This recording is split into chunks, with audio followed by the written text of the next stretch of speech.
ओम नमो दिव्य महादिव्य शिवाय सत्यम नमः नमो प्रकृते भद्रान्यता प्रणताम सज्जनों। अब इस अध्याय में पार्वती की कुसुमा मोदनी से पार्वती के गुप्त मंत्रणा है।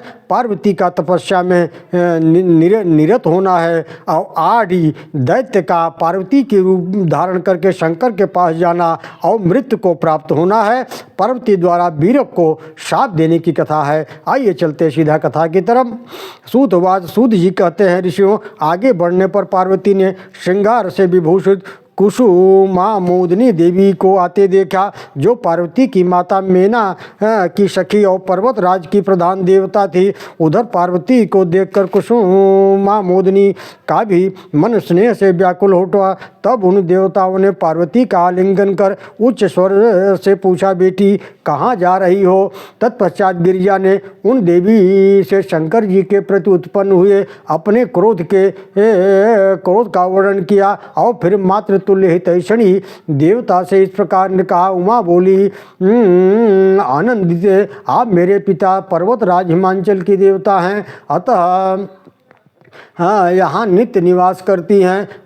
मुझ पर भी आपका अत्यंत स्नेह है, इसलिए इस समय जो कार्य करना है उसे मैं आपके ध्यान में ला रही हूँ। आपको इस पर्वत पर सावधान चित्त से निरंतर प्रयत्न पूर्वक ऐसी देखभाल करनी चाहिए कि यहाँ शिव जी के पास एकांत में कोई अन्य स्त्री प्रवेश न करने पावे। यदि कोई स्त्री शंकर जी के पास प्रवेश करती है तो मुझे तुरंत इसकी सूचना देनी चाहिए। इसके बाद जो कुछ करना होगा उसका विधान मैं कर लूँगी। ऐसा कहे जाने पर तथेति ऐसा ही करूँगी, यह कहकर के जो है कुसुमा मोदनी ने पार्वती जी को आश्वासन दिया। यूँ कहकर अपने मंगलमय पार्वती पर्वत राज हिमांचल की ओर चले गई। इधर गिरिराज कुमारी उमा भी तुरंत ही मेघ समूह चमकती हुई बिजली की तरह आकाश मार्ग से अपने पिता के उद्यान में जा पहुंची। वहां उन्होंने आभूषणों का परित्याग कर वृक्षों का वल्कल धारण कर लिया। वे ग्रीष्म ऋतु पश्चांग्नि तापती रही, वर्षा ऋतु में जल में निवास करती थी और जाड़े में शुष्क बंजर भूमि पर शयन करती थी। वन के फल फूल मूल उनके आहार थे, तब वे कभी कभी निराहार ही रह जाती थी। इस प्रकार साधना करती हुई वे वहाँ तपस्या में लीन हो गई। इसी बीच अंधकासुर का पुत्र और बाकासुर का भ्राता आदि नामक दैत्य, जो बलवान घमंडी रण में दूसरे देवताओं का शत्रु, निरंतर शंकर जी के छिद्रान्वेषण में निरत रहने वाला था, पार्वती की तपस्या में संलग्न जानकर वह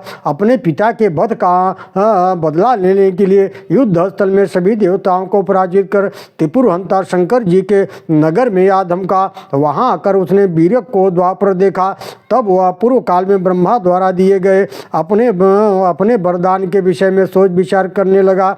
शंकर जी द्वारा देवद्रोही अंधक दैत्य के मारे जाने पर आर्य ने बहुत दिनों तक कठोर तप किया था। तब उसकी तपस्या से संतुष्ट हो ब्रह्मा ने आकर कहा था, दानव श्रेष्ठ आदि, तुम तपस्या द्वारा क्या प्राप्त करना चाहते हो? तब उस दैत्य ने ब्रह्मा से कहा था, प्रभु मैं अमरता का वरदान चाहता हूँ।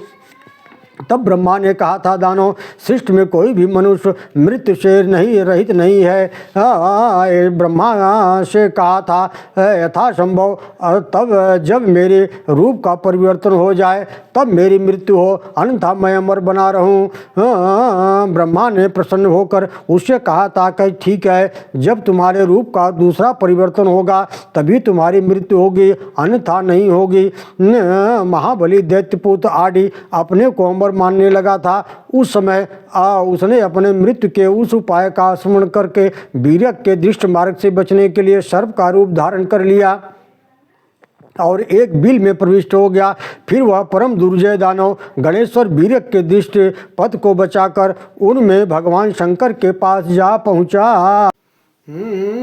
तदनंतर मोहित चित्त वाले महासुर आदि ने शंकर जी को छलने के लिए सर्प का रूप त्याग कर उमा का रूप धारण कर लिया। उसने माया का आश्रय लेकर पार्वती के ऐसे अकल्पनीय मनोहर रूप का निर्माण किया था जो सभी अवयवों से परिपूर्ण लक्षणों से युक्त था। फिर वह दैत्य मुख के भीतर वज्र के समान सुदृढ़ और तीखे अग्रभाग वाले अपने दांतों का निर्माण कर मूर्खतावश शंकर जी का वध करने के लिए उद्यत हुआ। तदनंतर पापी दैत्य सुंदर रूप विचित्र आभूषणों वस्त्रों से विभूषित हो उमा का रूप धारण शंकर जी के निकट गया। उसे देखकर भगवान शंकर प्रसन्न हो गए। तब उन्होंने उस महासुर को सभी अंग प्रत्यंगों को से पार्वती मानते हुए आलिंगन करके पूछा, गिरिजे अब तो मेरे प्रति तुम्हारा भाव उत्तम है, बनावटी तो नहीं है। हे सुंदरी, ऐसा प्रतीत होता है कि तुम मेरे अभिप्राय को जानकर ही यहाँ आई हो, क्योंकि तुम्हारे बिना मैं त्रिलोकी को सूना सा मान रहा था। इस प्रकार कहे जाने पर आदि मुस्कुराते हुए धीरे धीरे बोला।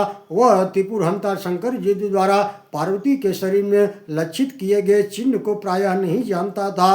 देवी रूपधारी आदि ने कहा, पति देव, आपके अतुलनीय पति प्रेम की प्राप्ति के अभिप्राय से मैं तपस्या करने गई थी, किंतु उससे मेरा मन नहीं लगा, अतः पुनः आपके निकट लौट आई हूँ। ऐसा कहने पर शंकर जी के मन में कुछ शंका उत्पन्न हो गई, परंतु उसे उन्होंने हृदय में ही समाधान करके छिपा लिया।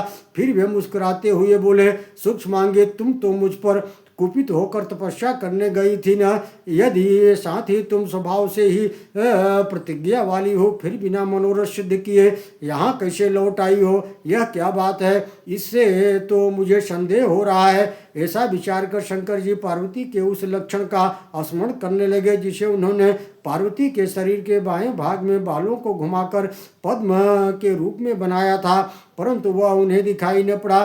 तब पिनाकधारी महादेव समझ लिया, जान गए कि यह दानवी माया है। फिर तो उन्होंने अपने आकार को छिपाते हुए जन्नेन्द्रिय में वज्रास्त्र को अभिमंत्रित कर के उस दैत्य को मार डाला। इस प्रकार मारे गए दानवेंद्र आदि की बात वीरक को नहीं ज्ञात हुई। उधर इसके तथार्थ तत्व को न जानने वाली हिमांचल की देवता कुसुमा मोदिनी ने शंकर जी द्वारा स्त्री रूपधारी दानवेश्वर को मारा गया देखकर अपने शीघ्रगामी दूत वायु द्वारा पार्वती को इसकी सूचना भेज दी। वायु के मुख से वह संदेश सुनकर पार्वती देवी नेत्र क्रोध से लाल हो गया। तब वे दुखी हृदय से अपने पुत्र वीरक को शाप देते हुए दे दी। ओम नमो भगवते वासुदेवाय, नमो दिव्य महादिव्य शिवाय सत्तम नमः, नमः प्रकृते भद्राय निता प्रतास्मताम सज्जनों।